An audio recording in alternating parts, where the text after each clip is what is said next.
নমস্কাৰ। এই মুহূৰ্তত আহি পৰিছে ৰাতিপুৱাৰ কেইবাটাও গুৰুত্বপূৰ্ণ খবৰ। এই মুহূৰ্তত আহি পৰিছে ৰাতিপুৱাৰ প্ৰথমটোৱে গুৰুত্বপূৰ্ণ খবৰ। ৰেচন কাৰ্ডক লৈ এই মুহূৰ্তত আহি পৰিছে ডাঙৰ খবৰ। 28 লাখ লোকৰ ৰেচন কাৰ্ড কৰ্তন কৰিব বুলি এই মুহূৰ্তত চৰকাৰৰ ফালৰ পৰা স্পষ্টকৈ জনাই দিয়া হৈছে। কোন কোন লোকসকলৰ ৰেচন কাৰ্ড কৰ্তন হ'ব আৰু কি কি কৰিব লাগিব সকলোবোৰ তথ্য আমি আপোনালোকক এইটো প্ৰতিবেদনৰ জৰিয়তে জনাই দিম। ৰেচন কাৰ্ডক লৈ ডাঙৰ খবৰ। অসমৰ 28 লাখ লোকে হেৰুৱাব ৰেচন কাৰ্ড। মন্ত্ৰী কৌশিক ৰায়ে কৰিলে এই মুহূৰ্তত ৰেচন কাৰ্ডক লৈ ডাঙৰ ঘোষণা কৰিছে। ৰেচন কাৰ্ডৰ 28 লাখ অযোগ্য হিতাধিকাৰী চিনাক্ত কৰিছে ইতিমধ্যে চৰকাৰে। কোন কোন হিতাধিকাৰীক অযোগ্য বুলি চিনাক্ত কৰিছে চৰকাৰে এইটো প্ৰতিবেদনৰ জৰিয়তে জানিব পাৰিব। উল্লেখ্য যে বহু হিতাধিকাৰীয়ে 6 মাহ ধৰি সংগ্ৰহ কৰা নাই ৰেচন। তদুপৰি বহু হিতাধিকাৰীয়ে ৰেচন কাৰ্ডৰ সৈতে সংযোগ কৰা নাই আধাৰ নম্বৰ। যিয়ে এতিয়াও KYC সম্পূৰ্ণ কৰা নাই তেওঁলোকক এমাহৰ সময়সীমা বান্ধি দিছে। এই নিৰ্ধাৰিত সময়ৰ ভিতৰত প্ৰয়োজনীয় কাম কাজ সম্পূৰ্ণ কৰাৰ আহ্বান। অন্যথা ৰেচন কাৰ্ডৰ পৰা চৰকাৰে কৰ্তন কৰিব তেওঁলোকৰ নাম। খাদ্য অসামৰিক যোগান আৰু গ্ৰাহক পৰিক্ৰমা মন্ত্ৰী ৰায়ৰ এই ডাঙৰ ঘোষণা। অসমৰ 28 লাখ লোকে হেৰুৱাব ৰেচন কাৰ্ড। এই মুহূৰ্তত আহি পৰিছে ডাঙৰ খবৰ। এই মুহূৰ্তত আহি পৰিছে পৰৱৰ্তী গুৰুত্বপূৰ্ণ খবৰটো আহি পৰিছে। এইবাৰ বতৰে লৈছে কাল ৰূপ।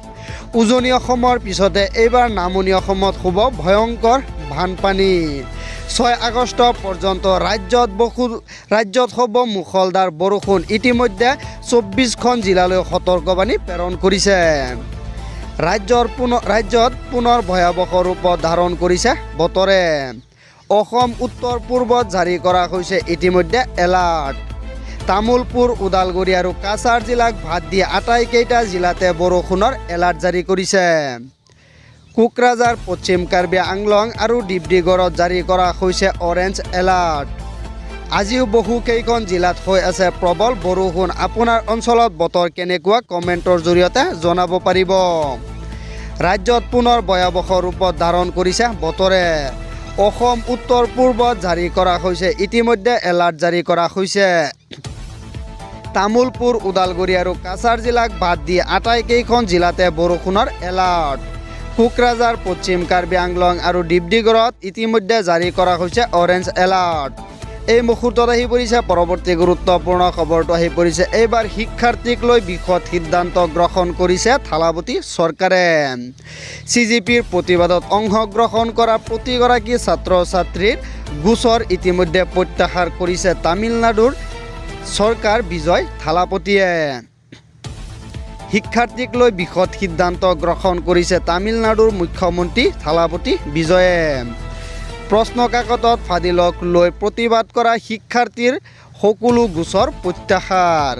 বিনা চৰ্তত শিক্ষাৰ্থীৰ গোচৰ বাতিল কৰিলে এইবাৰ থালাপতি চৰকাৰে।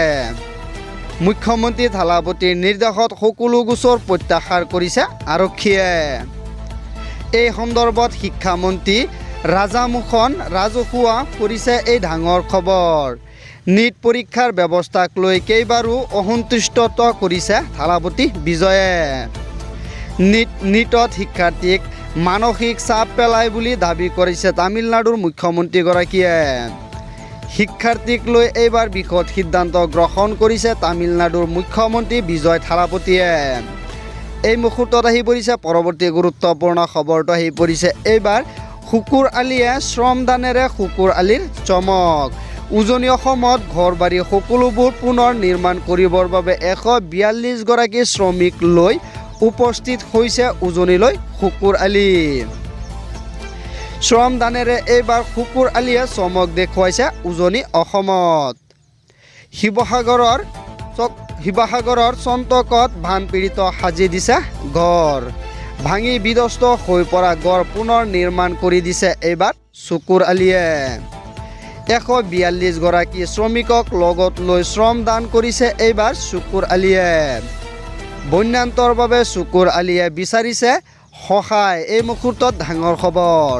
শ্ৰমদানেৰে এইবাৰ শুকুৰ আলীয়ে উজনি অসমত দেখুৱাইছে চমক।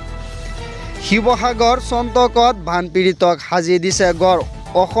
নামনি অসমৰ পৰা 142 গৰাকী শ্ৰমিকক লৈ উপস্থিত হৈছে উজনি অসমত শুকুৰ আলী।